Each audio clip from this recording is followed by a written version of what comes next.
we're gonna have a nice, soft, flaky, steamy white center.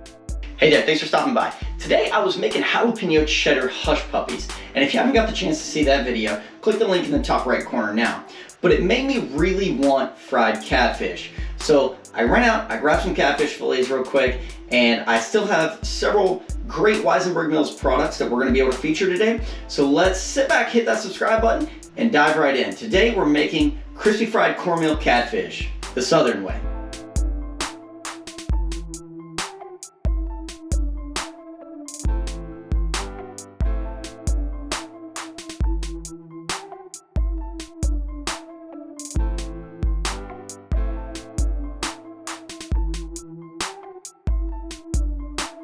As I mentioned, today we have a really simple list of ingredients, and you've probably already got almost every bit of this at home, possibly with the exception of the catfish, which is the one thing that really stands out here. But we do have the Weisenberg Mills products on hand today, so we're going to be working with the yellow plain bolted cornmeal, which this cornmeal is very soft and it's kind of a medium grain. It's not a huge grain that gives you that overly crunchy bit. And we've also got the unbleached all-purpose white flour that's made just simply with soft red winter wheat. So this flour is nice and velvety smooth.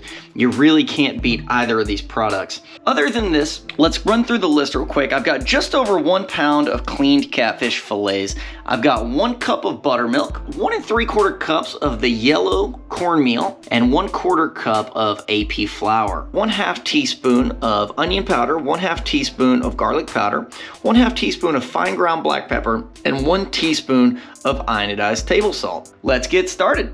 So today, to get started, I'm gonna go ahead and grab a large Ziploc baggie. You can use a pan if you would like, but anywhere that you can get all of this fish coated with the buttermilk nice and evenly is gonna be the answer. I prefer the bag in this particular case because it gives me a chance to work the fish around to get it nice and coated and marinated in the buttermilk while using less buttermilk. And that is always a plus. So I'm just gonna put this in here, work it around, get everything nice and coated, and then I'm gonna let this hang out in the refrigerator and marinate in the buttermilk for about 15 minutes. You can also do this part ahead of time if you'd like, if you know you're going to be doing it here in a few hours. It can sit there for several hours. While we're waiting, we're going to go ahead and add in our dry ingredients and mix them together.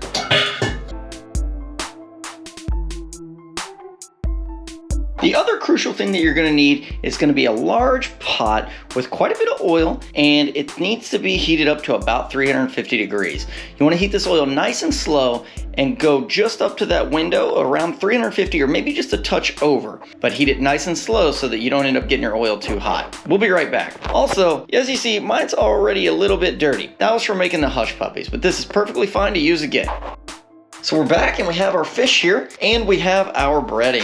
So we're gonna go ahead and just grab these one at a time, and I'm gonna let a lot of the excess liquid drip off, and then I'm gonna go right into the cornmeal. Once I get it in there, I'm just gonna press it quite gently, but also slightly firmly into the cornmeal mixture and shake off the excess cornmeal. And then I'm gonna lower it very gently and smoothly right into the hot oil. I'm only gonna fry these a few at a time because I don't wanna drop the temperature of the pan too much. So I'm just gonna repeat this process until I get 3 or 4 of these in here, and then we can wait for the fish to cook.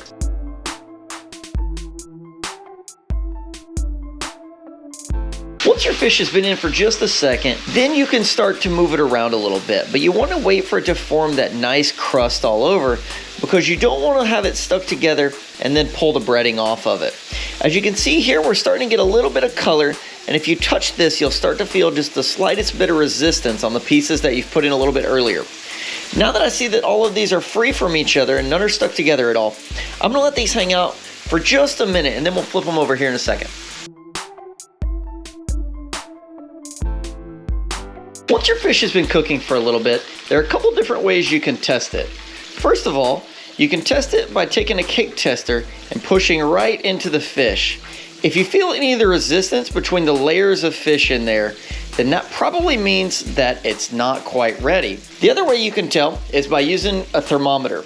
If your fish temps out at 145 degrees or higher, you know that your fish is ready. If it does not, you might want to let it cook a little bit longer. The third way, and frankly, the easiest way, is pull one of these out and break it apart and just look at the inside.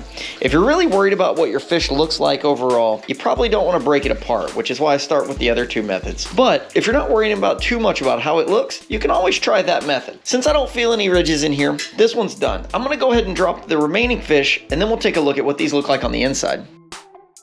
While our other fish fries, let's go ahead and just take a look at what we've got here. We have this nice, thick, crunchy exterior on the outside, but if we break these open, we're gonna have a nice, soft, flaky, steamy white center.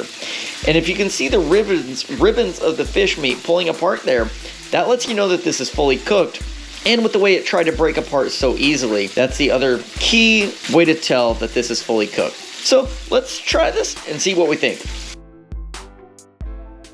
I'll be honest with you, this fish is really, really good. It's soft, flaky, and moist on the inside. It's very rich and crunchy on the outside with that subtle corn flavor.